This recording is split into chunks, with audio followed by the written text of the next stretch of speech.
lot of these home teams had home field advantage, and it showed. I mean, outside of the Rams didn't even have home field advantage, and it seems like they did. Bucks also Bucks Exactly. had home field advantage, but it didn't work out Yeah. for them.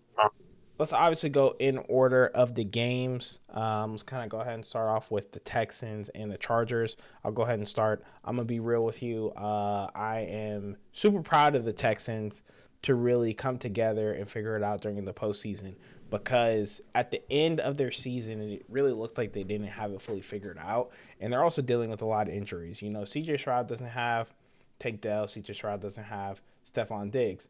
Right, C.J. Stroud doesn't have that good of an offensive line, yet he still went out there of something that we assumed to be a top Los Angeles Chargers defense, and really just kind of like do his thing. Obviously, it was slow at the beginning, right, but then towards second half, he really started picking up. Those big plays started happening. Nico Collins started balling out. Joe Mixon had a couple of big runs every here and there. The Texans clearly just played better, right? Now, to also be fair, Justin Herbert did throw 4 picks, right? And now we have this narrative of Justin Herbert where he's one of those QBs who it's probably gonna be very few QBs who throws for like what, almost 12. I don't even know what the statistic is, like 10 to Really threw 12,000. 4 picks, huh? He threw 4 picks in the game, right? He's one of the only That has QBs to be who's that gonna has to be throw. like his worst game. Yep, he's gonna be one of the only QBs to throw for anywhere from like 10 to 12,000 yards in like his first 4 seasons or something like that. I don't even know what the statistic is. So you know the talent is there. It's like you just expect a little bit more. I think the one thing where they did mess up on is the fact that they maybe didn't lean so much on the run game like they did all season. You know, I think the Chargers went a little bit away from what they were known for. You know, play Yeah. good defense and run the ball. Like run the ball so much until that pass game just naturally opens itself up. You know, like Mm-hmm. even if you have to kind of like play from third and long a couple of times, if you run it those first 2 downs most of the time, right? Then you could potentially get something going. Or maybe if you run it first down, throw it second, run it third, right? At least like you're mixing it up. But like I didn't see there enough of a run game from the Chargers, and I felt like the Texas defense just played lights out, man. Overall, they had Justin Herbert on lock, and that's exactly the result you're gonna get. I didn't expect the the Texans to win this game, as injured as they are, as like the way they've been playing toward the end of the season. I didn't really think they were gonna go into the playoffs and like potentially even make it this far, you know. And now I go into this where I'm just like, you know, like I still think the Chiefs are gonna win, but hey, Yeah, Texans, watch out. The Chiefs are gonna dog walk them. The Chiefs are gonna dog walk. It's not, and it overall kind of just sucks. Not to cut you off, but No, like you're good. Go. I thought that the Chargers had a much better chance of potentially upsetting the Chiefs than the Texans would have, simply because you see them play them close both Mm-hmm. times this year, and it's an in division game. So this is the third time they played them. No, it's There's not. no more secret. No, it would have been the third time they played them. Would have been Chargers and Texans. no Chargers and Chiefs Oh, is what got I you, mean. got you, got Like you, got you. if the Chargers would have pulled through, I Yeah, think that it would have been a more interesting matchup. yeah. Um, all in all, look, Justin Herbert had one of those games that's kind of uncharacteristic of him, Mm-hmm. seeing that he really had one of the better quarterback ratios this whole season, and he was protecting the ball really well. Like you said, this they got a little bit away from their game, running the ball. They did create turnovers. I mean, you did see that Derwin James red zone interception. Um, Yep. they just never were able to capitalize. They And they the played really Texans, good at the beginning. yeah, the Texans, they kept it close in the beginning, Mm-hmm. never capitalized on the plays they should have. And that's the kind of thing is you just don't want to let a team linger around that long. Yeah. And the Texans started to gain steam. They just had a little bit more rhythm. You know, it sucks. I I'm not gonna panic with the Chargers. This team, you have to be more optimistic about this team than you have been in a long time. Yeah. I don't think this was a crazy collapse like it was the last time they made the playoffs. They need a couple more pieces here and there. I do think they'll be one of the more dangerous teams in the future. And with the Texans and Chiefs, it's just kind of one of those matchups where it's like you know what you're going to expect, you know how it's going to be. Maybe the Texans keep it close in the beginning, and the Chiefs kind of just pull away. Yeah. But kudos to the Texans. They did felt deal with a lot of injuries. Yeah, they did deal with a lot of injuries this season. But yeah, the Ravens put up 300 rushing yards on the Pittsburgh Steelers. Dang. They dominated the Steelers' defensive line up front. They finessed T.J. Watt and Alex Highsmith a lot. Like Lamar Jackson literally ran the ball 1.5 times in a row for who knows how many yards. He basically covered half the field. That was that 95 touchdown drive in the first possession. The Steelers' offense got going way too late. The Ravens look like the Ravens. Even without Zay Flowers, which you really hope they can get Zay Flowers back for this Bills game. That's going to be a piece that they really need. But the Ravens look like the Ravens. They're going to be a hard team to stop, especially with Lamar Jackson and Derrick Henry the way they're playing right now. The O-line is doing enough up front. They're getting to the quarterback at a very, very successful level, which is creating opportunities for their secondary as well. Because I think their secondary could be playing a lot better. But all things considered, you don't really need to be elite when they've been getting to the quarterback to the level that they have. Obviously, in this Bills matchup, it's going to be a lot harder. It's going to be a lot more things that have to go your way. But all in all, I don't think there's really much to say from my perspective on this matchup. The Ravens beat the Steelers. The Steelers, I don't even think we should dive into them too much. That's just a whole other video within itself on all the Yeah. things that are going on in Pittsburgh and everything, because it's a lot. Yeah. I agree with you. There is a lot going on within the Pittsburgh franchise itself. A lot of question marks on quarterback, coaching, receiver, you know, There's a all lot of things. exactly a lot of things. 20 And agents going into this next season. So, yeah, the Steelers they'll have their time. exactly. They'll have So their talked it, about. the biggest takeaway that I kind of got from this game was that I don't feel like the Steelers came with a good game plan to beat the Steelers. I mean, to beat the Ravens. I mean, Right? when has Mike Tomlin ever really come with a good game plan in a playoff game? And towards this back half of the season, it's kind of, what the Steelers are. They're an opportunistic defense. Yeah. Like my biggest thing with the Steelers, especially with their offense, I truly believe it's a little one dimensional. I know it's like a lot of runs down the middle, a couple of runs on the outside, maybe some play action every Set here up a and there. big play, tell the field. Exactly. That's But it. the thing is that like the receivers, like a little on the older side, or they just aren't that good at getting separation. Van Jefferson, Mike Williams, George Pickens, and you would really I hope think that. Mike Williams is more so a case of him just not getting used that Yeah, often, because you've seen him make a couple plays here and there. yeah, and But that could very well be the case as well, because you would assume that Mike Williams pickup would be a lot better, especially because he was really good in LA, but he just didn't seem like he was getting that utilized in Pittsburgh. Now, with that being said, or New York, for that the matter. Ravens showed that you have to do a lot on defense to stop this team. You have to. Yeah, There are so many things you have to worry about, and it all starts because of Lamar. Lamar literally has three options that he can go to, right? He can just hand the ball off, he can throw the ball, or he can just take it himself, right? And because he has these three options, it's so hard to predict exactly how the play is going to pan out, yeah, right? There are a lot of mobile QBs in this league. There's a lot, right? But there are very few that are able to navigate but also throw like Lamar does.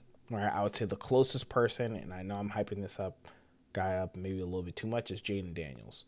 Right? We can talk about Jaden Daniels in a little bit, but right now, the way Lamar is running the ball, throwing the ball, right? And because you have that big guy, Derrick Henry, in the back, there's just too much you have to worry about, and he's able to utilize literally all of his playmakers, right? Every single receiver gets some love. Both of his tight ends get hella love. Mark Andrews and Isaiah Likely. You have to figure out a way to cover them both. Isaiah Likely is pretty much just a really tall receiver. The way that they use him, just a really, really tall receiver. That's what he is, right? So it's gonna be interesting going into this next game because I don't think the Bills' defense is that good, but we'll They see. played good enough. Good enough, but I don't think it's gonna be good enough to beat the Ravens. I do think they also have a high explosive offense, so we'll see. We will see between them. Like you said, Steelers. I just don't think they really came to play. I don't really think they came with a good plan to really beat the Ravens.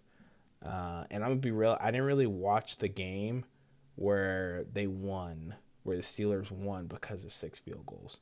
I didn't watch exactly what they did to win that game, but They created turnovers on defense. They played a really good game on special teams, yeah, and for the most part, they tried to capitalize on offense. But honestly, that was more so a game where I felt like the Steelers had all their pieces. The Ravens fell flat that game, yeah, and it's just one of those in divisional games. Like there's always in divisional fluke games. So I mean, yeah, the Ravens are going to be a really hard team to beat, point blank period. Because it's not like you can just key in on Derrick Henry. It's not like you can just key in on Lamar Jackson. And I mean, cool. If you somehow stop their rushing attack, that gives you a much better chance. But Lamar Jackson has been very, very surgical through the air this season. He's been one of the more accurate quarterbacks in the league. yeah, And it's funny because people used to always debate on, Lamar Jackson and his ability to throw the ball at an NFL level. And I just always thought that people were like, oh, yeah, he's more mobile or anything. Like, no, Lamar Jackson is a great quarterback, point blank, period. He can do it all. yeah, And, without giving predictions for the Bills game, I guess we should talk a little bit about the Bills and Broncos game because this looked like one of those games in the first half that it looked like, hey, if the Broncos adjust a few things here and there, they could come out and potentially make this an interesting one. And that's exactly the opposite of what happened. It just seemed like their offense became anemic after that. They couldn't establish a run game. Then the Bills kind of just piled everything on.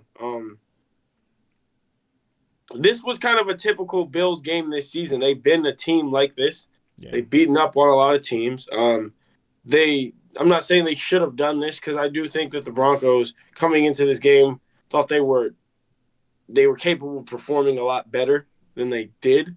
yeah. But all in all, that's an impressive victory for the Bills. Yeah, it looked like the Broncos were gonna really keep this game competitive the way that they starting off 7-0, but not just starting off 7-0. I think they kept it like 7-10 all the way into the half. Yeah, Right? it was 10-7 going into halftime. It was almost 10-10 too. The Broncos kicker just missed the field goal. So, assuming they make that field goal, it's 10-10 going into half. It's like, okay, this is going to be a nice competitive game. But you kind of just saw that once those adjustments were made at halftime, the Bills just figured it out. They just figured out Look, exactly what the Broncos were doing, and then Josh Allen and his offense figured out what they needed to do as well. we know that the Bills at this point, like we know they can beat inferior playoff teams. We Yeah, know that they're capable of doing that.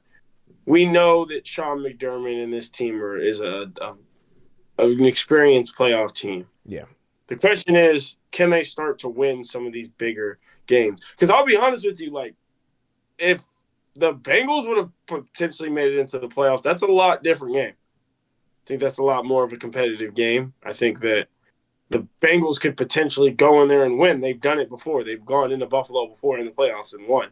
It's going to be interesting to see if Josh Allen yeah, can, get past this next game against Lamar. Obviously, that's going to be an impressive feat. But I mean, we know what Josh Allen and Lamar are both chasing to do this year. They're both trying to not just win against each other, but win against Mahomes. yeah, So this game is going to be a lot interesting. And whoever does win this game, I feel you can look at it two ways. You can look at it as, they're going to each team might be a little bit more worn out and beat up than the Chiefs going into this game. yeah, Or you can look at it like this is a huge confidence booster because you're able to take care of good teams on the way to the two-time champs. It's going to be very interesting. I don't necessarily want to give a prediction because yes, the Ravens did handle them earlier this season, but there has been a playoff game between these two, and in Yeah. that playoff game, Lamar didn't show up the way he should have. So it'll be interesting. I do think this is a game that the Bills can win, especially if Zay Flowers isn't playing. Um, I really truly believe that it could go either way. That's why I agree. It's super hard to predict. I would say whoever plays the cleanest football and whoever plays the true to themselves is ultimately going to win. I could see this game where both teams put up 30 something points. Um, Now, the one thing that I do think, let's start off with the Eagles and Packers. So yeah, guys, it's late, man. We doing this late. I don't know when you've been up, Silas. I've been up since like 4 a.m. this morning. I mean, I got up at like 7 something. I was up Yeah. for a little bit. I took like a small little nap. My shoulder's been killing me, so ever since 10, I've just been up. Um, Yeah. Yeah. my shoulder's been kind of just killing me, man. Yeah, Dang. I've been up and around and about, so I'm also like extremely tired, but we still out here. We still trying to do this for y'all. Going in order of how the games kind of played out, we got the Eagles and Packers. Just letting you guys know now, I am an Eagles fan, right?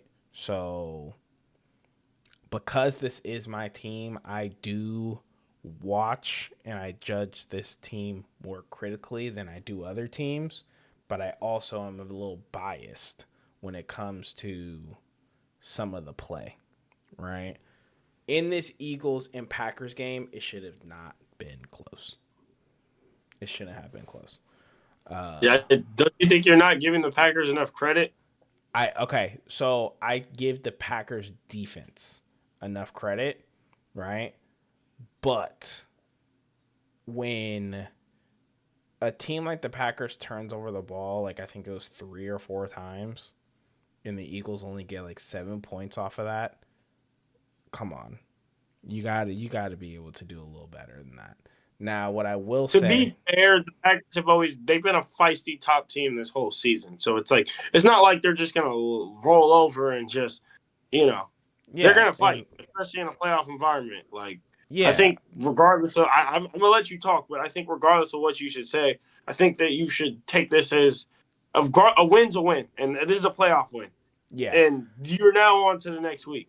we are now on to the next week. What I will say, right, is that even though the Packers offense played like absolute trash outside of Josh Jacobs, the Packers defense did play really well. They had a lot of good schemes. They pretty much held the Eagles to 22 points. Could have been 29, but we'll ignore that. And they played good. It would have been garbage time hour. It would have been garbage time points anyways. So we'll say 22. They held them to 22, right? I would say the one good thing that the Eagles did do is they did have more time of possession when it actually came to the game itself, and especially in the fourth quarter, right? We were trying to kind of punch it in, and we're trying to finish this game. I feel like they did that well. They marched down the field and they got another field goal. Right now, it's a three-score game. Right at a three-score game, it's kind of over at that point. When you only have 6 minutes left and you got to somehow get 3 scores, it's really hard to do. Really hard to do, especially in the NFL. Kudos to the Packers defense. They played their tails off in order to keep such a powerhouse team to as little stats itself. I will say that the game statistically for the Eagles didn't look good, but the fact that they still put up 22 points is like, okay, you were able to get into that red zone area like a good amount of times. I think they scored twice and the rest were field goals. And they also missed a PAT. So 13 and then the rest were field goals. But yeah, Packers outside of Josh Jacobs didn't really come to play. Josh Jacobs and that defense, that was about it. And then Jordan Love, I'm gonna need you to get it together because I really like Jordan Love. But Jordan Love, I think he'll be okay. Like for one, he was playing banged up, yeah, so that could have affected some things. He's young still, like he's mm-hmm. second year as a starter, so I think there's going to be room for growth. I do think the Packers can get some more pass rushers. You haven't been able to get anything out of Van Ness. up to this point in his career. Yeah. And then who is it? Rashawn Gary. Is it? Yeah, Rashawn Gary, right? I'm not too familiar with the Packers D line, if I'm being completely real with you. I wish I had Rigel here to. Yeah. It's Rashawn Gary. Rashawn Gary wasn't able to put up the same production he did the season before either. So the Packers, they're still a young, talented team. They can get Mm-hmm. better in certain Youngest team aspects. in I the think NFL. they'll get better in the draft. They'll be back. I think they could potentially even win the division next year. I just think that they were outdueled. I think that the Eagles are meant to go on and do something bigger this season.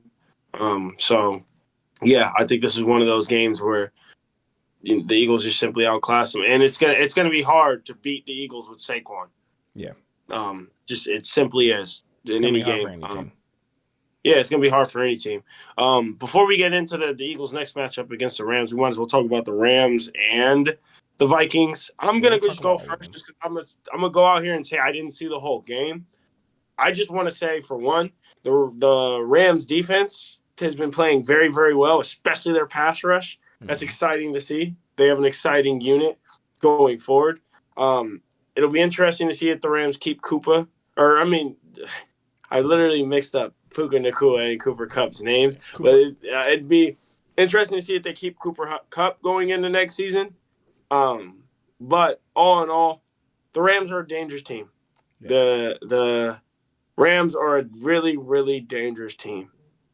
And, you know, I think that the Eagles should watch out. Going from the Vikings perspective, um, the offense couldn't get going. And a lot of that had to do with the O line. A lot of that had to do with Sam Darnold holding on to the ball, not making good reads. I think you kind of just answered the question of what the Vikings should do going into next offseason with what their quarterbacks. I think they should let Sam Darnold go into free agency and roll with JJ McCarthy. You could get potentially the number one overall pick for JJ McCarthy too, because Yeah. he is scouts are viewing him as a little bit like better of a quarterback than Cam Ward and Shador, Yeah. and he's younger. He's a year younger, so um, there's that. But again, I'm not gonna panic on the Vikings and where they're gonna go. Hopefully, they're able to somehow keep Brian Flores around. I don't know, I but doubt it. But yeah, he's probably gonna get a head coaching job somewhere. But kudos to the Rams. They're gonna be a really, really tough team to beat. I'll let you take it from here. yeah. With the Rams and Vikings, I think it kind of showed you that the Rams have just simply outcoached like the Vikings that game. They're completely outcoached. I'll The coach in both only games. the only keep in mind the Vikings were 14-3 going into the playoffs, right? You know who their three losses to were? One to the Rams, two to the Lions. They ended the season 12-4, and they lost to two To two teams: teams. the Rams and the Lions. Right? It's very simple. When I was watching this game, Brian Flores blitzed too much. I know that's his thing. I know that's what he does, right? There's a statistic that showed up during the game that he blitzes like 63% of games. It felt like he blitzed like 90% of the game, and it didn't land. It did not Yeah. land. This man, Stafford, had 4 seconds. He had 3 to 4 seconds. And when you blitz two people, like almost every single snap, somebody's going to be open. And that's Yeah. exactly what happened this game. Somebody was open every single game. When you play a vet like Matthew Stafford, you gotta realize like blitzing him, he's not gonna fall under pressure like that. He's gonna throw the ball quick out. He's gonna get it out quick, and if he has to take that hit, he has to take that hit. Yeah, he was banged up a little bit. Matthew Stafford was banged up a little bit, but he was getting that ball out within 2 to 3 seconds. Nothing Yeah. landed, bro. Like Vikings blitzed all the time, and I think like maybe two landed in the game, right? Like maybe two, and I think that's going to be the big difference in the next game because now the Rams are going up against a team that pretty much never blitzes, right? They blitz a little bit, but never. So we're going up against a team that blitzes almost every snap versus someone who doesn't blitz at all. And I know some of these things are like a little like sneaky coverage packages, but There was a specific play. I wish I could pull it up. There's a specific play where like the Vikings were trying to fake look a blitz, and then the linebackers were supposed to drop back out of it, and then one of the linebackers like almost fell on his own foot dropping back. So it's one of those situations where it's like, damn, like if that dude just stood there and just took a couple steps for his zone, he would have been fine. He would have been where the route was. But because he had to back up and almost run to where he needed to be for the zone after faking a blitz, somebody's going to be open. You know? So Yeah. You also got to look at the factor, too, of like Kevin O'Connell coming from that McVay tree and McVay kind of knowing what Kevin O'Connell was going to want to do on offense. So, yeah, it was a simple thing of like, getting out coached. Exactly. It was a very simple thing of getting out coached. The fucking Rams threw the ball like 40 times and broke completed almost every pass. Right? I think Stafford was like 12 for 12 at the beginning of the game. That I will say that O-line's going to have to get better at run blocking going forward. Talking about because it's not like they lack the talent. Yeah, it's not like they lack the talent at running back. I believe that Kyron Williams, Blake Corum, two running backs who you can legit be a 1-2 punch. But I think Blake Corum's they're gonna have to get better. Blake Corum's out for the year. It's unfortunate, but he's out. I'm talking about going forward. Yeah, Wait, no, he's out for next year. Oh. No, just this year. He'll be back next year. But, okay, well, yeah, like going forward, that's going to be something they're going to have to get better at. Is going forward is run blocking for sure. But I don't think there's. I think we could preview the Eagles Rams now. I'm gonna say this. I know a lot of people are saying that the Bills and Ravens are probably the most 50-50 game. I think this is going to be a very 50-50 game. I think that a lot of people are sleeping on the Rams going into this. I think that the Rams are quietly one of the more hot teams and dangerous teams in this playoffs run. I'm not going to go on a limb and say that. Look, I have to pick an upset. I just have to. It's part of my brand. I'm not picking the Texans to beat the Chiefs. I'm not, and you know what? Like you would love to pick against the Ravens, but I just feel like and that's not really going to be viewed as an upset. I'm torn between this Commanders and Lions game but I don't see that the Commanders, they have done what they need to do up to this point. They have massively overachieved. I don't think they're going to beat the Lions. Don't think they're going to beat the Lions. They can have a good game plan. I think at some point, the NFL, I think, kind of wants the Lions to make it pretty far. Not getting any conspiracy theories or anything, but you know what? I'm just going to go out on a limb. Just so it's not because I'm hating on you. It's not because I don't want to see the Eagles succeed. Because you know what? I would like to see the Eagles succeed for your sake. I would really like that. I thought y'all got robbed of a Super Bowl a couple of years ago through a bad holding call. And I think that y'all could do it this year. With all that being said, I just have to pick an upset somewhere. Don't want to be boring. I'm going to say that the Rams do this on a walk-off field goal. They go into Philly, and they win, and we get a Jared Goff, Matthew Stafford, NFC championship. But my upset is actually Washington versus Detroit, and I'm also just saying that because I hope Washington beats Detroit. But we'll get into that matchup a little bit later after we talk about Washington and the Bucks. I do think that the Eagles and Rams game, it's definitely going to be an interesting one because you have a powerhouse passing game versus a powerhouse coverage game, right? The Eagles but then also you have to look at the Eagles offensive line versus the Rams defensive line too. That's also a very, very interesting matchup. There's interesting matchups everywhere in this game. How is the young Quinyon Mitchell going to handle Puka? Like, is he going to be a guy who follows him throughout the game all over the place, you know? It won't. Vic Fangio doesn't run his defenses like that. People stay on their side. The only people who follow are our slot corners.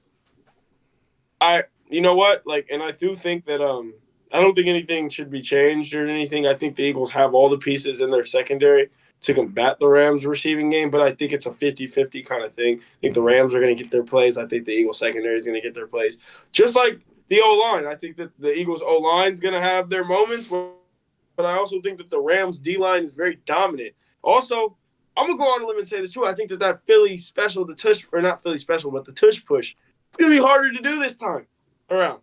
Definitely not. The defense, the interior D line for the Rams is small. That's the only thing that they're fast, they're quick, but they're small. That touch push They're is small. that touch push is gonna be easy. I It's in I that think Kobe Turner. touch push is gonna be easy. I'll let you know that I now. think Kobe Turner's a monster.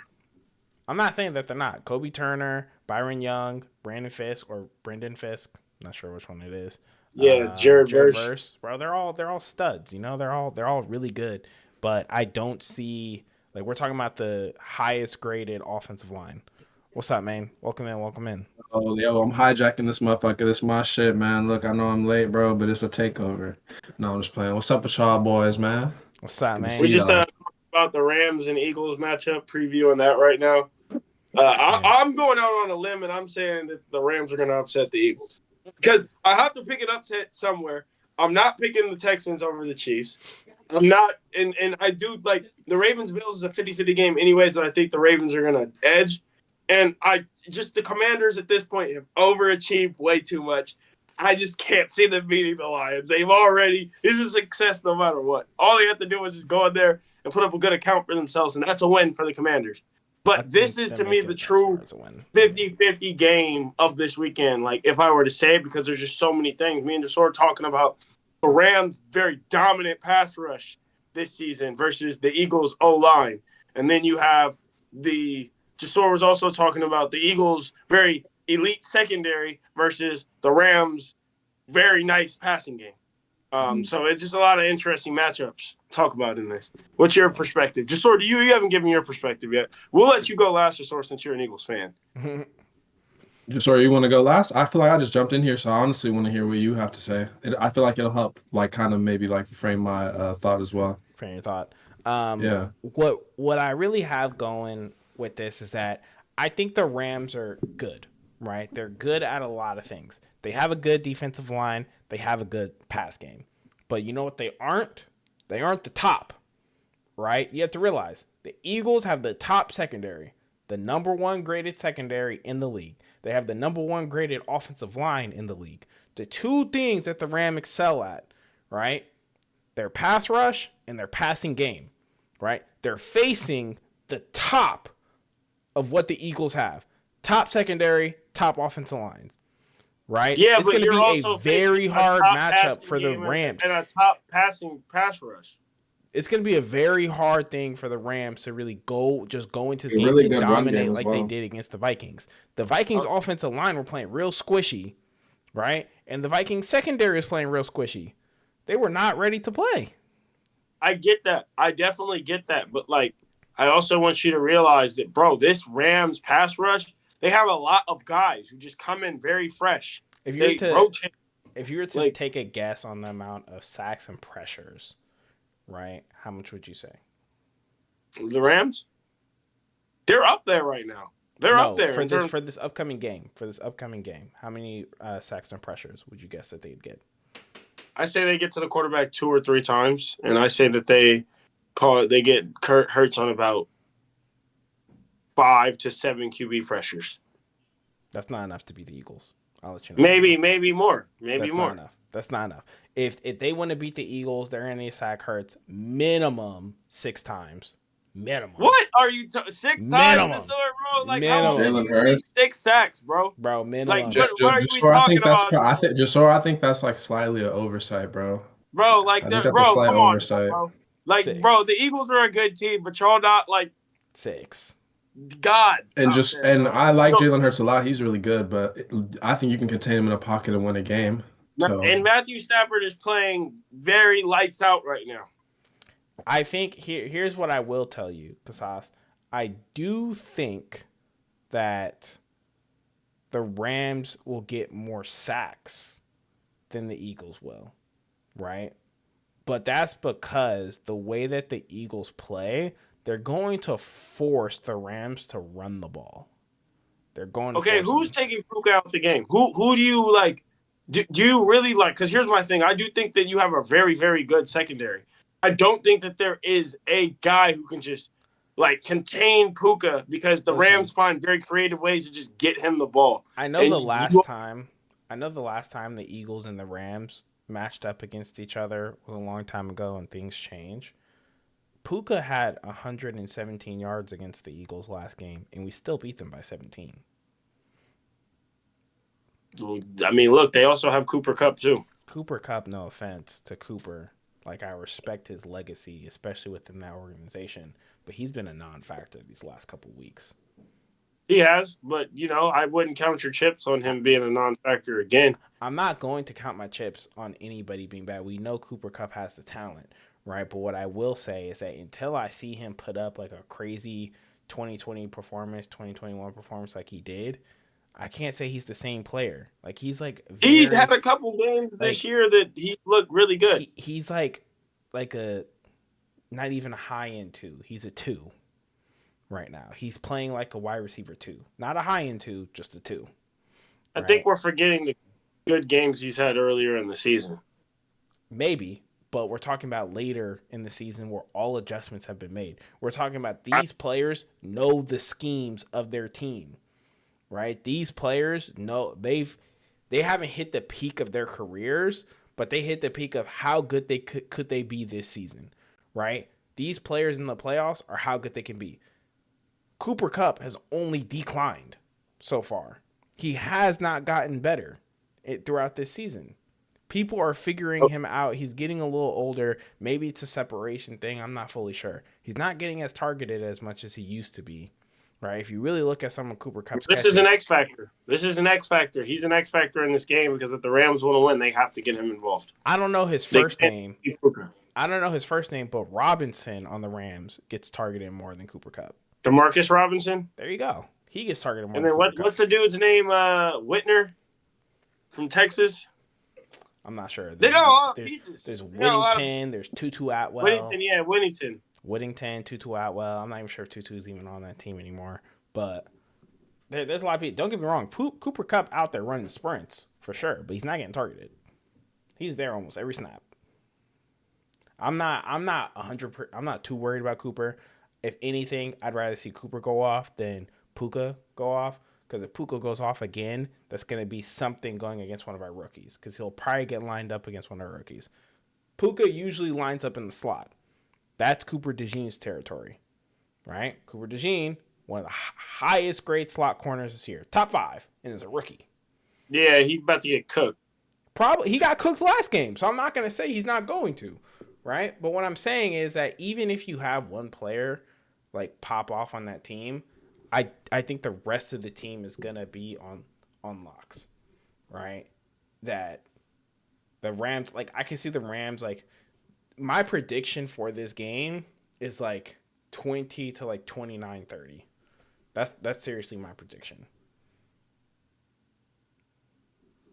All right, I respect that, and I think the Eagles should clearly be favored, but I do think this is a close game still. I think the Eagles should be the clear favorites, but I have to pick an upset somewhere. So I'm just going to go out on a limb. I'm going to say the Rams. I believe that they're the team that has the chance because the one games that I think you could call it like an upset, there's 3 games out of the 4 that are in this divisional round that you could call an upset. And it would be the Commanders against the Lions, the Rams against the Eagles, and the Texans. Huh? You said the Lions. You mean the Bucks? No, the Lions. Oh, I'm assuming you're talking about the matchup last week. We haven't even talked about the matchup yet.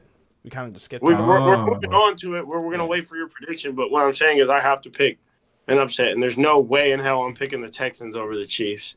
And it's just I'm not picking the Commanders over the Lions either because I do think they're too young and about a year away from really doing something. So, I'd have to say that the Rams have a really good shot of upsetting the Eagles. Yeah, you don't have to pick an upset. There's going to be an upset somewhere in this divisional round.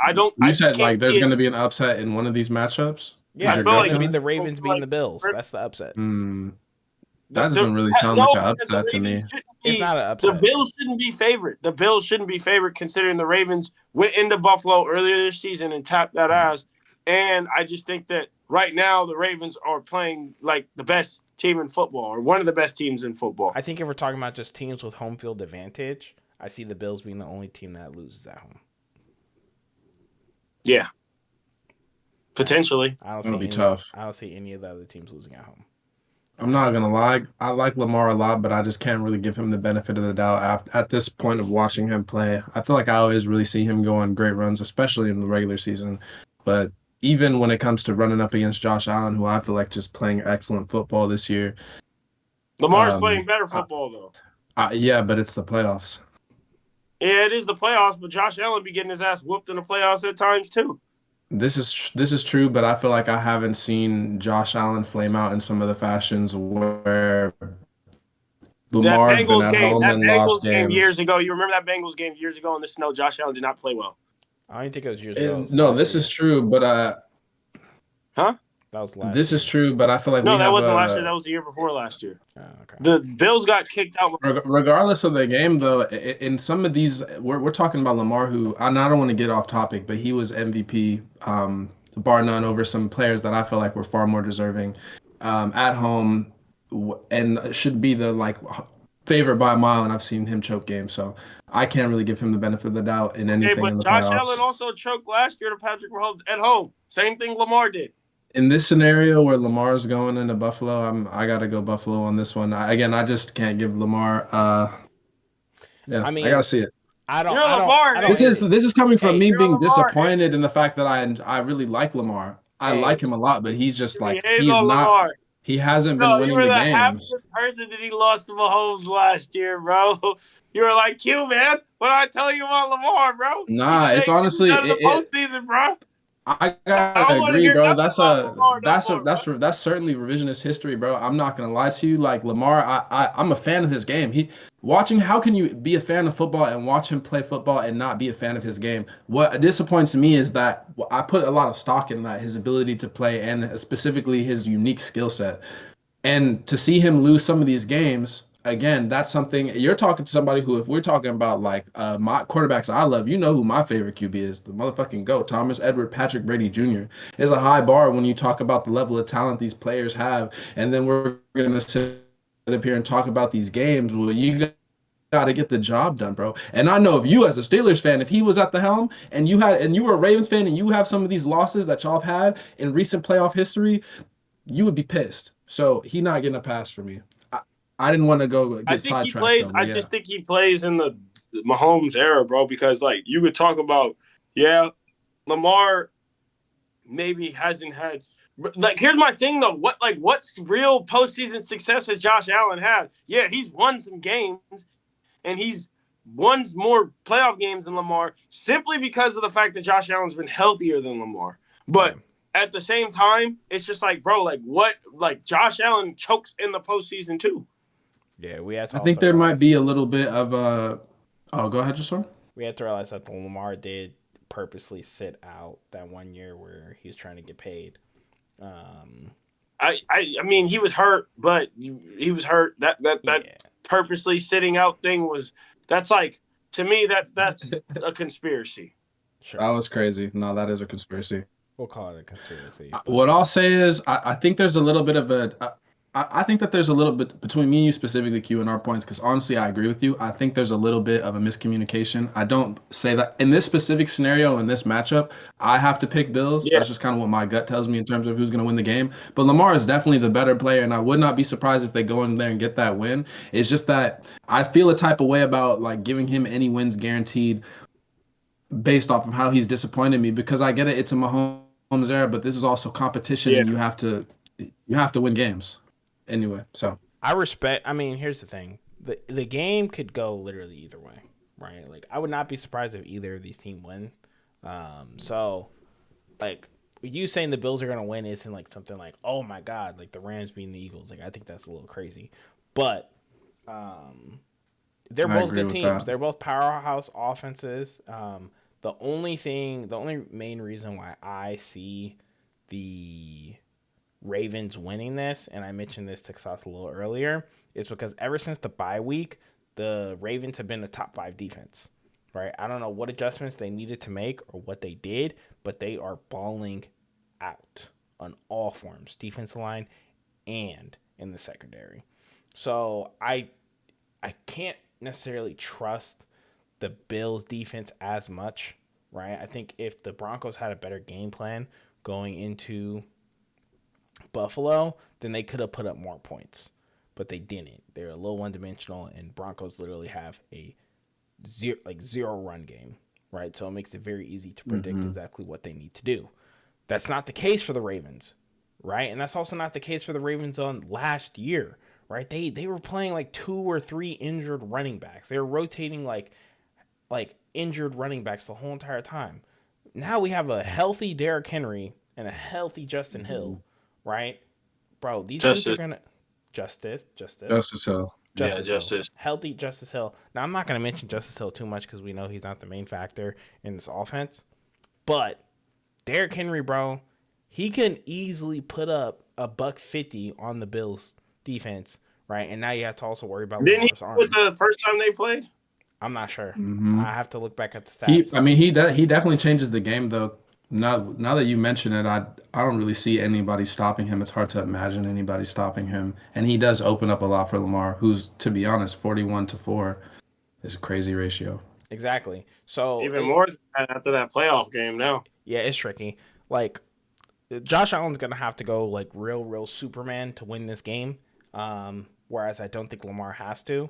But and that Ravens pass rush has also been like I said, they've been getting to the quarterback, and they might be able to get to Josh Allen a lot more than the Bills would like. So how many drives are the Bills going to be able to sustain? Yep. Exactly. And that's what I think. If the Ravens get out to a 2-possession lead, at that point, it's just hard to beat a team like the Ravens when they get out to a 2-possession lead because they have a guy like Derrick Henry who can just keep running it down your throat. And if he gets going early, like, it's over. And he's even like, bro, in the beginning of the game against us, like, we were able to kind of key on him on his early. And, yeah, Lamar was able to get going because of that. But even when we tried to key in on Derrick Henry and stop him, and Lamar got going, eventually down the line, Derrick Henry just got going anyways because Lamar opens that up too. They open it up. We haven't really seen a team be able to stop that so far this season. You know? Yeah. The combination of those two. So it's just going to be hard. But don't get me wrong, the Bills could do it. Like, it's not going to act like they're not. And I'm not going to act like they're just completely out of this game because this is a pretty close thing. I just say it's 55-45 Ravens. They're not. Wait, what score did you just say? No, I said it's like I give the Ravens 55% chance to the Bills 45% chance. Oh, okay. Yeah, I mean that's fair. It honestly could be 60-40. That something about that dual threat. And this is another question I had, and I wanted to pose this to you, just because I've asked you this before, Q. But we've had that debate about Mike Tomlin making that quarterback switch from Justin Fields to Russell Wilson for the rest of the season, and we also touched on the Steelers' defense. And I feel like at some point there was a severe drop off. To me, that kind of came around that switch in offensive style. But I'm curious if you feel like the run game would overall be more impactful, but also the defense would be better if they didn't make that change at quarterback. Talking about for the Steelers? Yes. You say if they did make the change, correct? If they didn't make that change, do you think we have a better Steelers defense? Are you talking about like Justin Fields is still starting? Ideally, he doesn't get yanked after 6 games, and he remains without a doubt. Starter. Without a doubt. Here's the thing: before the game, his drive just gets sustained. Yeah, before the game even started, and I was also screaming at the game a lot of times. I think Russ was figured out after 4 weeks, right? After 4 weeks of him starting, I think him and that offense got figured out. There's a lot more unknown that's going to happen in the offense when Justin Fields starts, which is what keeps defenses on edge, which is what the Steelers need. Because when you have the unknown, you also have just as big of a chance to make big plays. I feel like we are devaluing how well Justin Fields can throw the ball, and I think that's exactly what the Steelers did. And that's exactly what also led to their downfall. I'm not sure on how far they would have made it with Justin Fields. I can't say they would have made it past the Ravens. 2 more wins. At least 2 more wins. They could have been at least 2 more wins. The Texans. Win the division. which means we Exactly. win the division, which means we either play the Chargers or the Texans first round. Yeah, and I think that's a very good case. Um, I think the Steelers made a mistake, right? I think Mike Tomlin made a mistake. I think that's why a lot of people are saying they should separate from each other. No one's necessarily calling for Mike Tomlin's head, like, oh, Mike Tomlin should be fired or anything like that. It's a really hard Oh decision no, the because whole fan base is. The whole I was fan gonna base say we is. have a representative right here who Yeah, the weekly whole calls fan for base Coach is, bro. Tomlin's job. We're over it. We're over it. Like even he had a press conference today, and like he even knows it. I can see the look in his eyes. He has that look in his eyes, like, well, like, look, y'all, I'm gonna give it everything I got, and I'm, you know, yeah, I believe I'm capable. That's what he's like. I'm capable. This and that, I and you think know what? My back against the wall. sometimes I do think coaches just need a fresh start and organizations they just need a fresh start. Maybe that's exactly what Mike Tomlin needs. He needs a fresh start with something outside of Pittsburgh.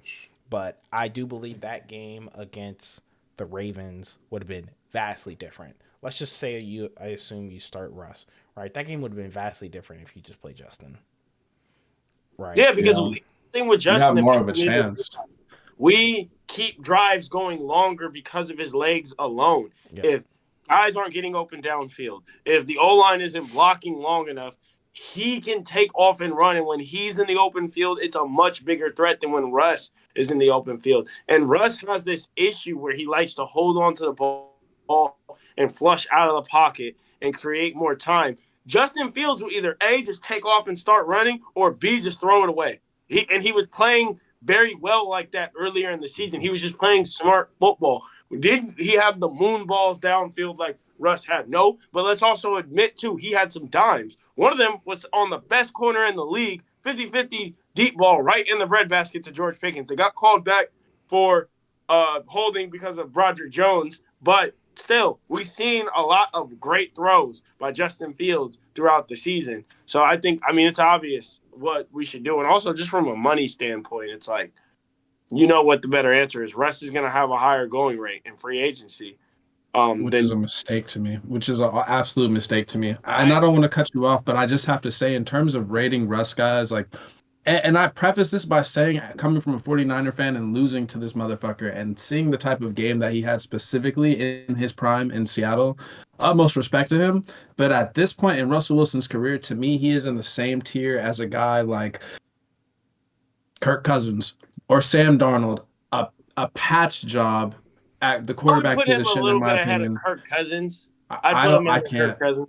I mean, no, that's totally valid for you, but I don't rate him that high. I think he's ultimately a patch job. He's a transition QB. You can start him for maybe a X amount of the season, maybe a year, but at a certain point, you're looking for an actual guy to establish and take that role. So I think don't trust Russell Wilson. I never did. I mean, he's going to probably go to a team like the Saints or the Raiders or a team like that who don't have a high enough pick to invest in the QB, but like still need somebody right now. They'll be yeah, MID mid. I personally wouldn't invest anything more than like 25 mil on Russ. Personally, But Yeah, that's the man. thing, bro. Is like with the quarterback market and everything, like he's gonna get more. He's probably getting 30, 40, probably Yeah, he's 40. gonna get around like 30 something a year. But Yeah. Justin's gonna get anywhere from 10 to 15. So and it's gonna be a 1 year prove it. So like He should I come think to that's the the Niners. obvious answer of what you should do. the Niners have to figure out if they're gonna Pay pay Brock Brock Purdy. Purdy. So If I'm the Niners, bro, like John Lynch, lock in, bro. Because I'm not gonna lie, you've been selling for a cool little sec, brother. And like I've been looking at your job, bro. I've been looking at the talent you've been bringing in, bro. I've been looking at how you managing the team, who you've been letting walk. And I'm not gonna lie, I'm on your ass, bro. You starting to get a little bit shaky, brother. Lock in for me. Now, I personally look. I love Brock Purdy. You guys know I'm gonna defend him too because I think there's a lot of unwarranted criticism that he gets at quarterback given what he's done in a short amount of time. But I'm not giving him 60 million a year. I Nah, can't do hell that. That's no. going to sink us. I would rather take my chance letting Justin Fields come here or even the man who just saw Ghost again, Sam Darnold. We thought Sam Darnold wasn't seeing Ghosts. Sam Darnold is who Sam Darnold has always been. He is Luigi in the But mansion, I bro. ain't He's gonna lie to seeing you. Look, ghosts. I ain't gonna lie to you. Kyle Shanahan at the very least can get him to play like Jimmy And Garoppolo. at least get yes, or Yeah. that we can at least get to playoffs with a dude like him if we got big Trent Williams coming back, Brendan Ayuk actually locking in, and we get rid of Debo Samuel. That's a whole other side note. Then I think we can be decent, but I'm taking Justin Fields honestly. I agree with you, Q. I'm going Fields. I I think think Fields. Fields for any team needs a quarterback. Titans, whoever, like I think he should be the number one option for any team. That's my personal opinion. Because you're not going to convince me that Cam Ward or Shador Sanders or Jackson Dart, whoever you want to say out of this next quarterback class is better. Quentin Ewers, if he declares, like any of these guys, you're not going to convince me they're better than Justin Fields. Jalen Milroe, no, you're not going to convince me those guys are better. You're not going to tell me that Sam Darnold's better because Justin Fields to me is just way more dynamic. And then every other quarterback, like Geno to me is the only guy who I think maybe, yeah, you could justify as maybe a better option at this point right now than Justin Fields. And Geno's a restricted free agent. The Seahawks still have a year left with him. It's just he's not going to play on that. So it's like we're going to see what's going to happen with that situation. But all in all, we got way off topic, and I think we probably should use this as some sort of segment for we're going to talk. We're definitely going to talk more about the quarterback free agency / draft class this year because there's a lot of interesting scenarios, names, everything. Me and Story even brought up J.J. McCarthy and what the Vikings are going to do with him. Number one would be a fool's errand also in the draft. I feel like QBs need to stop, or these teams need to stop making that mistake and drafting these quarterbacks when you don't have any type of team and you're plugging them into some shit situation. It just never works out. It's always volatile. Don't take Shador number one. Take somebody else. Here's my thing. I don't think Cam Ward or Shador are worthy of going number one. I don't think they're like that talented, like of guys. That's like, second round Cam talent Ward, to me, to be honest. Cam Ward would be a first round quarterback simply because, you know, of his traits and things, but he still has a lot to work on in his game. And Shador to me is a second round quarterback. That's just my personal opinion. There's a lot of things that he needs to work on himself. Teams just need to stop overdrafting. But I'm telling you, Cam Ward's going to the Titans. Shador's going to the Giants. It is what it is. Who's the best player in college right now? Travis Hunter. And Ashton Genty. I put Travis Hunter at one. Abdul Carter. He just got injured, though, so his draft stock drops a little bit. I really like that corner from Texas. I'm trying to remember his name, but he's going to go later in the first round because he plays a lot like a Brian Branch, C.J. Gardner-Johnson type of guy. Hybrid slot, you know. Yo, send me his tape, bro. You know the corner is my favorite position, bro. Send me that boy tape. The Niners are right outside of the Niners are sitting at 11. So, we need O-line. Yeah, you're the nine, and this is a really deep O-line class. But I do see a lot of guys. I see a lot of guys who are like tackles who are gonna project to be guards or something. So I think I'm getting us back on topic because this is a off-season conversation that I'm just gonna have to suffer and listen through later. So Ashton Genty should go number one. So my thing is we have to talk about this Bucks and Washington game. It was the only upset of pretty much. Was this an upset? I don't think it was an upset. Well, I don't think it was an upset, but the Bucks were projected to win by at least 3. Did we all pick them? Yeah. Unanimously. Yeah. I think we all did pick the Washington Commanders. I mean, I picked them because I was hoping. I just don't want to see the Buccaneers. I think I picked the Bucks. I can't remember. Yeah, the Eagles and the Buccaneers do not match well in the playoffs. So I just like, hey, Commanders, I need you to win. And they did. They came through. With this Commanders team, obviously, like Kasas said a little earlier, they did what they needed to do this season. Played lights out. I think they're having an even better campaign than Houston did last year. Especially if they go into this next game and compete with Detroit to the point where it's like, wait, hold up. Commanders might have a chance. If they can just raise some eyebrows, come on now. Like, that's just as good of a story as the drought Detroit has been on. Right? And you know the NFL loves their stories. Right? The Rams and the Eagles don't have much of a story going on outside of like Saquon leaving fucking. Jaden Daniels is giving those RG3 vibes all over again for this franchise, man. Yeah. Yeah, he's So nice, bro. He's exactly. more accurate than RG3 too. So Yeah. it's one of those situations where like when I was watching this game, I didn't see as much like Baker. Like, I think what's the term people use? It's like Bakerness or something like that. Salute to Baker though. Yeah, no, Baker's solid. I mean, salute to Baker, but we know his ceiling. Yeah, and it's one of those situations where like you can kind of just tell that the Commanders wanted it more, especially in the fourth quarter. It just felt like they really wanted to win more than the Buccaneers, and they showed it on that last drive. Revenge from week 1. That is true. Because that defense was like they were slamming Jaden Daniels on the ground, taking his helmet off, talking shit, all kinds of stuff. Jaden Daniels just him, bro. But I could tell he was very frustrated after that game. He remembered that.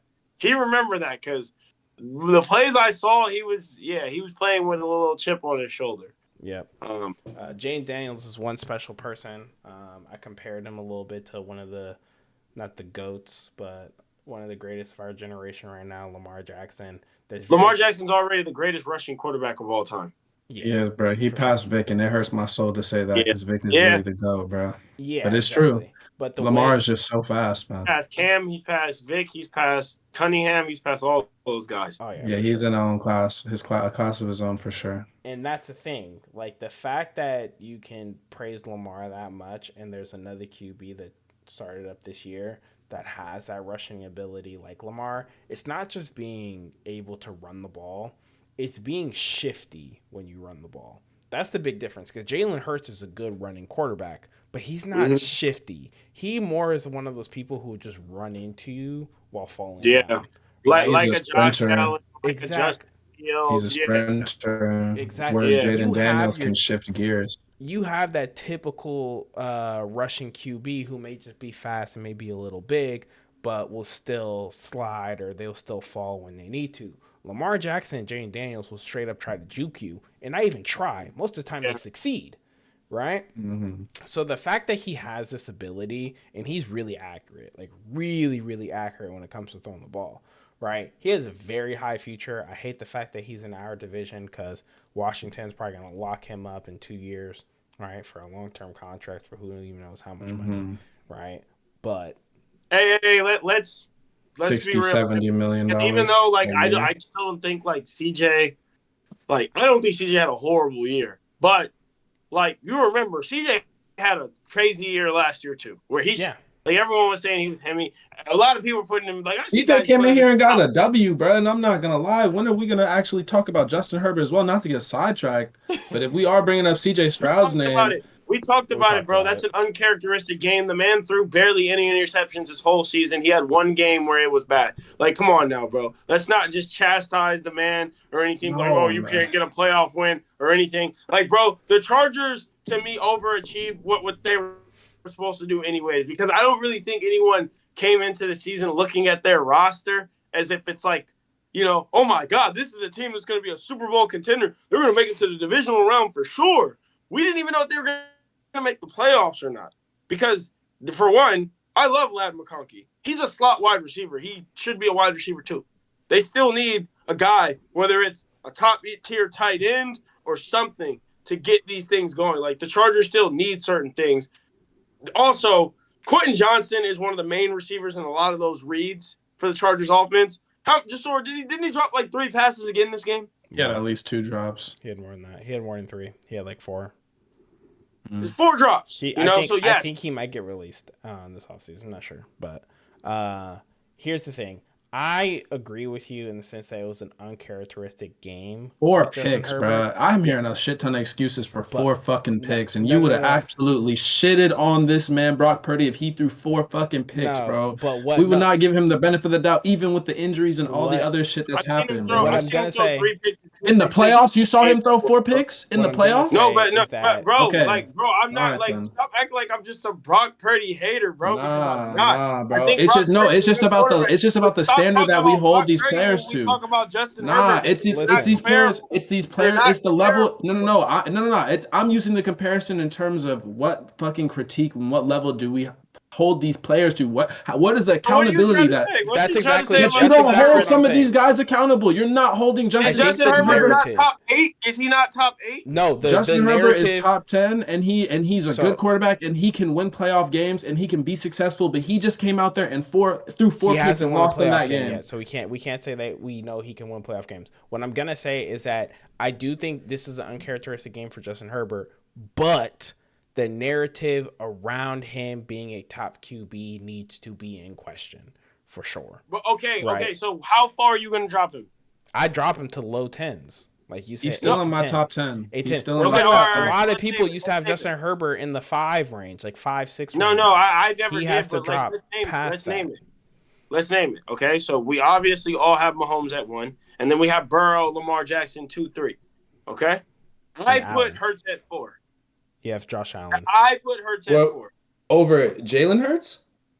Yeah, Jalen Hurts. I have him over Josh So Allen. you That's have just Mahomes, Lamar, Burrow. You have Jalen Hurts over Joshua Allen. Yes. I don't know. Yes. Wow. I'm gonna be. I cannot believe I'm an that's Eagles really fan like. now, I mean, and so I dude. get it. Bro. I get it. Josh Allen turns the ball over, but that is to me is absolutely egregious. Okay, so is Jalen Hurts Oh my literally not the goodness. next guy right after Josh Allen if you put Josh Allen ahead?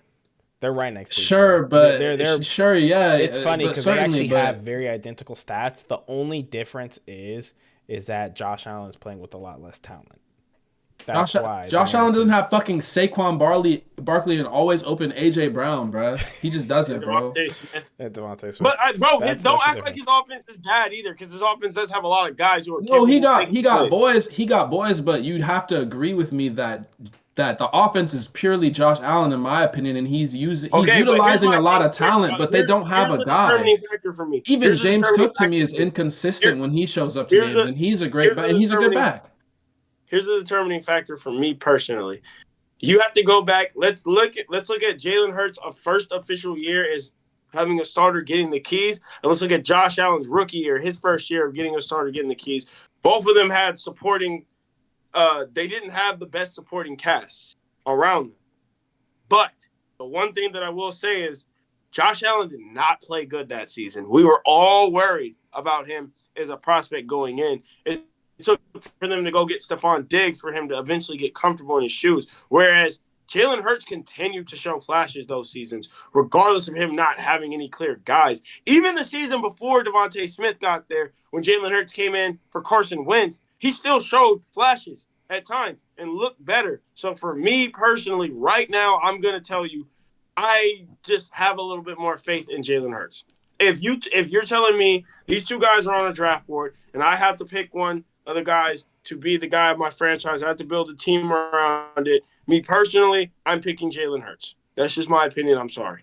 I'm just going to step in very quickly, just so respectfully. You're wrong. That's a contrarian take. Two guys can have totally different trajectories. Rookie year versus current day. We're talking about today, the talent level. We're talking about today ranking these guys. To me, Josh Allen if you look at their stats today, they're pretty close. Again, we talking about the teams and the support around the player as well. You have to give Josh Allen credit for sort of utilizing a go-go gadget of a wide receiver room and making shit wide happen. Receivers are not bad. They bro. are, I didn't say they were. I didn't say they were bad. They're very talented, but it's definitely not the receiver. It's not the receiver room. They don't have an AJ Brown and they don't even have a Devontae Smith in that locker room. That is a fact. And there's no 2,000-yard back behind Josh Allen very either. Close and to skill set at this point. So here's my thing. Bro. Here's my thing. I respect that you are putting some respect on Jalen Hurts' name. I think he's a very disrespected QB in this league, right? Especially in the media, right? People are out here. Okay, all right. So if you put Josh Allen at 4, who's at 5 then? Jalen Hurts. Okay, so it's not that far off. It's not that far. So here's the thing, right? Jalen Hurts, the way that we value Jalen Hurts is... we have a one spot apart, Sadiq, bro. Come on now, man. Okay, well, can I tell you how I'm looking at my top 5 though? There's a I legitimate got argument between where Who's we at put Joe 6? Burrow Who's though at as 6? well. Joe Are Cool is number 2 for me, bro. Yeah, Joe Burrow's number 2. Joe Cool is definitely number 2. He's different, bro. He honestly got hoed this season. Well, Joe, I'm so sorry you got hoed, bro. They did you so dirty. Lamar Jackson, Joe Burrow. You could right now. If you ask me right now, I'm gonna say Lamar Jackson. That's just my opinion. Lamar Jackson. There's one thing I do want to say. One about of them Jalen beat Hurts. Mahomes and one of them didn't. Okay. There's one thing I will say about Jalen Hurts is that what people don't realize is that he does have the highest winning percentage out of all QBs that are currently active in the league, and this includes those top QBs that we were talking about. He beats Lamar. He beats Joe Burrow. He beats Patrick Mahomes. He's 1-1 against Patrick Mahomes. He's like 2-0 against Josh Allen. I think he's 1-0. We've only faced the Ravens once. 1-0 against Lamar Jackson. I think we're 3-0 against the Bengals. I mean, don't get me wrong. The Bengals aren't a good team overall, but we're still going to connect Joe Burrow, right? Jalen's a gamer. He. It's really tricky to really judge Jalen Hurts because, I mean, some people don't like this guy. I personally like him. It's not Emmanuel Acho from Fox. He mentioned that Jalen Hurts plays to the level of the QB he's facing, right? When he faces people like Patrick Mahomes, when he faces people like Josh Allen and Joe Burrow, he makes sure he balls out. He makes sure he plays up to their level, and he makes sure that he does whatever it needs to get done for that team to win. But then he'll maybe face somebody like a Jordan Love who's maybe bottom, like right outside of that 10 range, right? So and who do he'll you have have as, bad games. Who do you have at 6? Because we clearly have our top 5 regardless of order. So who do you have at 6? I personally would probably have someone like Stafford or Goff. You cannot put Jared Goff ahead of Justin Herbert, bro. Because y'all want to talk about go ahead and join this live, y'all. Game by Justin Herbert. Jared Goff had a 5-interception game this season and a 3-interception game this season. Get that out of here. And Jared Goff is in the best situation in football right now offensively. So get that out of here, man. He has one of the best offensive lines, everything. That Goff talk over Justin Herbert, man, I will leave this chat right now, man. We are not going to disrespect Herbie like that, bro. And also, okay, I'll give you that. We can put Stafford ahead of Herbert. We could do that. But Herbert cannot fall anywhere past 7. If you do that, you're disrespectful. No, you cannot put C.J. Stroud off of 2 seasons ahead of Herbert. And no, you can't put Jaden Daniels with 1 season ahead of Herbert. And no, you can't put Jared Goff ahead of Herbert because we've never talked about Justin Herbert being a potential bust before. We were talking about Jared Goff being a potential bust, and he's in one of the best situations in football. So we're not doing that. We're cutting that out, man. Come on, y'all. Who do we have at number 6, you guys? Y'all see this tier list? Yeah, probably Stafford. We got Stafford. Yeah, Matty Ice. We got him in the A tier or a B tier quarterback. I'm putting him in the A tier, to be honest. Bottoming that off. I can't disrespect his game. I mean, doing a tier like that is a little tricky because I put him in B tier, just right after those guys. Yeah, technically speaking, Burrow and Jackson are probably S tier. All right, we can do that. So, but y'all are really going to put Jared Goff ahead of Justin Herbert? No. So, we agree that Justin Herbert's number 7. When I'm looking at this list, yes. Okay, so we're really over here trying to just get mad at the 7th best quarterback in the National Football. But then, to be honest, there's a couple of guys that I think are better than Jared Goff, and I like Jared, but I think he's also a beneficiary of a really great system. Ahead of Jared Goff. I'm taking Jaden Daniels, and I'm like, I hate to anoint a young player with a small sample size. That was a crazy rookie year. We've never seen a year out of that of Jared Goff in his life. Yeah, no, that's this was Jared Goff's best season. Bruh, I don't know. Yeah. Daniels and Stroud over Goff, bruh. Like, I get it. I have to. I just think cast. But just sure. Okay, let's say you can take CJ or you can take Jaden Daniels and you can plug them into that Lions system at offense. Don't you just feel like just that sit on that for a sec. That opens up so much. Their game to me is just so much more expansive than Jared. And Jared's really good though. He's great. He's having an excellent year. Yeah. Hey, wait. So y'all are picking the Lions over the Commanders? And you know what? I'm not gonna lie, No, I bro. want the Commanders. We forgetting about Jordan Love, y'all. No, we're not. He's not. Goff Like is better than Love. Right now, he is. I'd put Goff ahead of Love right now, but I do think Love will eventually pass him up. It's age and just a lot of things. Put Love in like the C tier. That's it right now. He's very inconsistent. Yeah, Purdy's up there. He's probably ending off that B tier. He was dealing with a lot of injuries this year. Do you think Tua? Okay, so what do you think Tua and Purdy are the same tier? No, I don't. I think Tua's around the same tier as Love. it was definitely not better than Jordan Love. The story used to be one of the biggest Tua supporters. I mean, I still am. Like, look how the fucking Dolphins were functioning without him. They were anemic. Yeah, and then when he came back, the Dolphins they did better, but not that much. Is Bo Nix better? Is Bo Nix better than Baker Mayfield? No. Huh? Is Bo Nix better than Baker? No. I mean, we're also forgetting about Rodgers. Like, I get that he had a bad year. I mean, Hell just no. We'll go. No, you're delusional right now. No way. It's cooked. He's done, bro. He's done, bro. He's done. It's cooked. It's over, Jasor. Because, bro, even with bad coaching and everything, you have a supporting cast the way you do, you should be looking way better than that. You have to be. I don't want to, where's Dak Prescott ranked, dude? There's a good amount of guys I think I'm taking right there next to In Baker. the middle. Right there next to Baker. No, bro. Baker's better. No, but behind Baker, obviously. Yeah. But that's kind of disrespectful. Okay, but Geno Smith. Geno, I take Geno ahead of Dak. Yeah, I probably would too. Not ahead of Baker though. No, definitely not. No. Maybe not. Shit, I wish we could talk about Fields in this conversation. Just not enough of a sample size within, and also like we're talking about bad situations. Oh, Kyler Murray is better than. I'm looking at Kyler. Yeah, Kyler. He's better than he might be better than Tua. Yeah, he does. He is.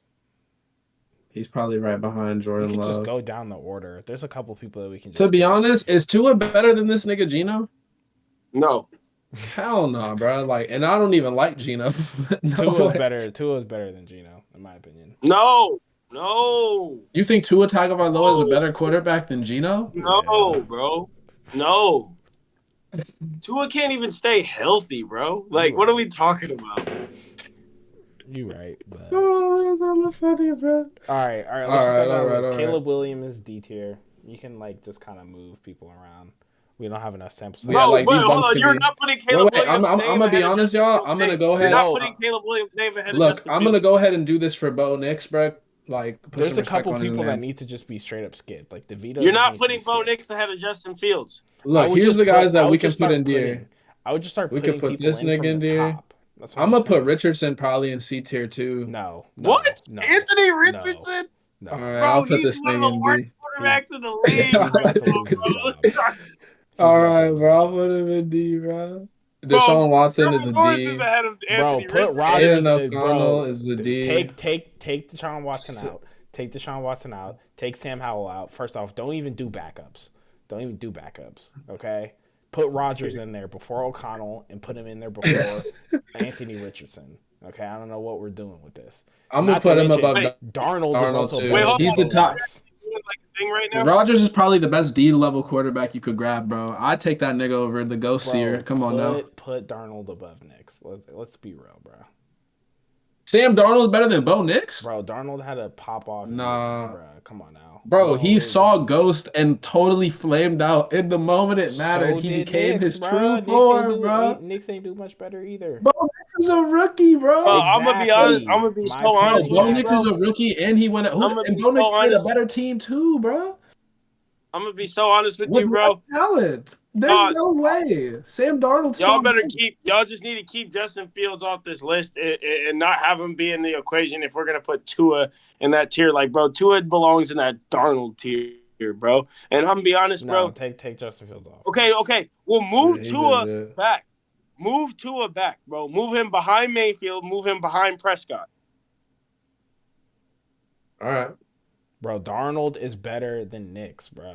I mean, we got to talk about this bum. Like, he's definitely better than some of these niggas. Like, He's if better you than go, Richardson. Yeah, I put Cousins right about there. No, bro, y'all disrespecting Darnold, bro. Move that nigga up. He's C tier. Okay, yeah. Put him. bottom of the C tier. I guess he did go to play. Nah, bro. Put him. Yeah, okay, maybe. Nah, because this shit don't sit right with me putting Nah, this nigga nigga. up here. If y'all gonna do that, Justin Fields needs to be in that tier, bro. Dog, because Y'all I some ain't gonna fucking lie. No. haters, I bro. agree. Y'all some fucking haters. Darnold and Rodgers. I This agree. bum definitely is a D. Bailey, who's the starter, nigga? Is it Drake May or fucking It's Hey, Brock Drake May. Purdy's better than Jared Goff. this nigga's ass too? No. Drake What's called May. not the Drake starter. May is DeVito's ahead not of the Anthony starter. Richardson You can for take sure. Drake, Drake May's ahead of because Anthony Richardson. that black dude kid with the dreads is about to start, right? You could No, he's put not. May above Richardson. He went crazy though.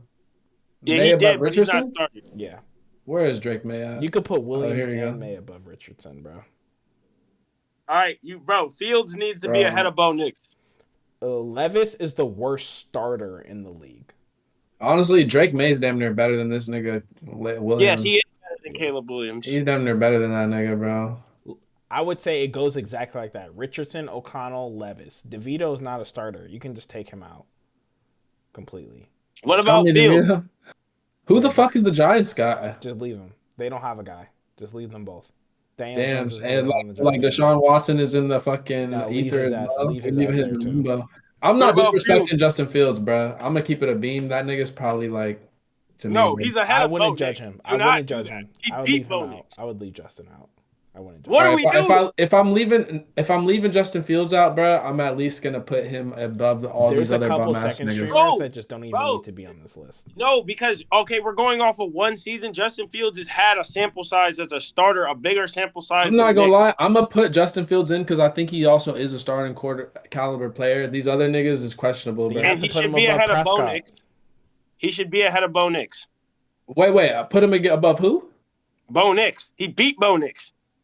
Is he better than Tua? Yeah, he is. Yeah, bro. That nigga is damn near better than Dak too. He might just sit right here. I'm gonna keep it a bean. That's how I feel about that shit. And I'm only not disrespecting the rest of those quarterbacks because they have led multiple campaigns and been successful in the league. Bro, go ahead and So I'm not gonna disrespect them. Go ahead and put Bryce Young at the top of the D tier. Oh, Yeah. my nigga Bryce. Nah. You not putting him over Darnold or Rodgers. Bryce Young? No. Fuck them niggas. No, I'm just playing. Bro, yeah, bro. No. Damn And I'll near be honest with you, he's like you can't probably, even put him over you can't even put him over May, in my opinion. You can maybe put him over Caleb. I don't know. He had a really, really good end of the year. He did have a really good end of the year, but also May showed a little bit more. May, I'm gonna be honest. May just played decently every game. I'm gonna put him No, above he didn't. Drake May May. was throwing DBs out there, boy. So I'm not gonna lie, this nigga Drake was hooping, so I'm damn near not gonna disrespect him. We gonna do like that. I don't like Caleb's game, bro. The niggas should have kept Justin Fields. All right, where's Trevor Lawrence at? Bro, he not on the list. He ass. But you have to put Trevor Lawrence ahead of Bryce Young, bro. Yeah. Probably put this nigga Trevor like right behind Kirk Cousins. Yeah. Or right before Kirk Cousins. better than Darnold. Well, actually, yeah, he's better than Sam. I'm not disrespecting him. Look, hey, Sam sees ghosts. And to be honest, as much as I love Justin Fields as well, y'all need right now, stats, I put Dak Prescott and Tua ahead of him just right now. Y'all need to look up fucking Sam Darnold stats. Bo Nix played a whole year and went to the playoffs, bro. I gotta give him the nod just on that. No, bro. Y'all really disrespecting Justin Fields and 3 quarterback. beat him this Wait, who? Yeah, so y'all disrespecting. He's not 14. Oh, you talking about the ghost here? You talking about Luigi, bro? We not. His name not even Sam no more. That's Luigi, bro. I'm not calling him Sam, nigga. That's Luigi, bro. You're putting Bo Nix ahead of Justin Fields, bro. You just feel a type of way because you're a Steeler fan, bro. I'm not gonna listen to you in this. No, moment, it's not that. Because if he was even on the Bears, I would say he's just better. He's better than Bo Nix. I disagree right now. Oh, I need to see more. Did you not see the game where they Bro, played each I other? really like Justin Fields, but he only played 6 games. For that reason, I just can't put him above Bo Nix, bro. But who's played more games in their NFL career, Bo Nix or Justin Fields? Facts. Justin. He has more experience. Yeah. But to be honest, I don't even want to look at that bear shit. Like that bear shit to me, I don't even really like count that tape, bro. Like that situation was so volatile. Like I'm not watching that Bro, shit if you to don't see what type count of that player this tape, you nigga have to was, take bro. Justin off of the list completely. Uh, But even that tape wasn't horrible. And here's my well, thing: shit. If I they could do it both. how I want to do it, I'm putting him above this nigga to it and Dak. Well, nah, fuck it. We just gonna do like this. This is the fair way to do it. Does that seem okay? Right behind Tua, just above Bo. Yeah, that's All fair. right. Since you guys are talking about legacy, might as well fucking put Russ in the C tier as well. Oh, this guy. Yeah, I would put Russ behind Bo Nix. He's damn near like a D He tier has nigga to to be the me, bro. maybe the top of D He tier. damn Maybe near the like top I'm of not D. gonna lie, he I'm damn near not putting here. Trevor Lawrence ahead of Darnold. I'm not putting Trevor Lawrence ahead of Darnold or Yeah, Rodgers. because I'm also like I'm looking at the bottom of this C class, but then I also am like trying to remember to pay attention to like it's still a class where you're sitting here with Jordan Love, We Kyler can't Murray, create one Gino. more class, bro. We can't create one more tier. You can. I'm like, can we? Yeah, go to the settings right there, like on the side of where it says D. Oh, Yeah, here. go to settings. And it's like add a row. Oh yeah, add a row below. And just put like Oh yeah, this is where we can go. Yeah, because I ain't gonna lie, some of these guys should be in F tier, like Will Levis. They're not really they shouldn't really be starting. O'Connell, Levis, Oh wait, Watson. I'm bugging out. O'Connell ain't O'Connell. He's not horrible, but he's also not that good. He said that. Boof. Just Oh, delete row. oh yeah, I'm bugging out, y'all. Here's what I meant to do. And then just come in here and change this genre. Nah, but these boof ass QBs, bro. I'm gonna be honest. That shit is definitely some boof pack. Wait, Shit, why are what you would making this it be? D? D's already there. Oh, I'm just moving deep back and putting the proper name because I accidentally changed it. And now I'm gonna come over here and do F. And I can't forget that fucking boof pack, bro. That boof pack. All right, You can put Watson up in that motherfucker.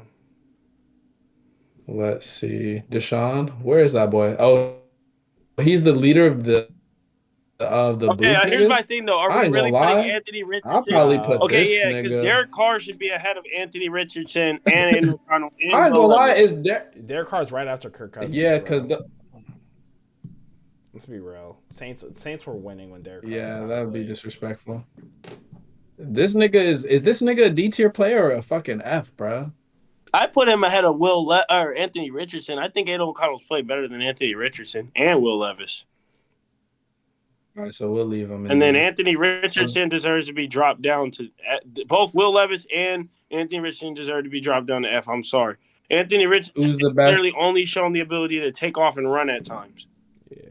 Who's the best? So is he the best boof nigga? Because honestly, I'll probably give it to my nigga Flacco. He old as shit, No, but like Flacco's just as bad as Anthony Richardson. They both suck. we'll give it to this nigga. No, Penix is Actually, actually good.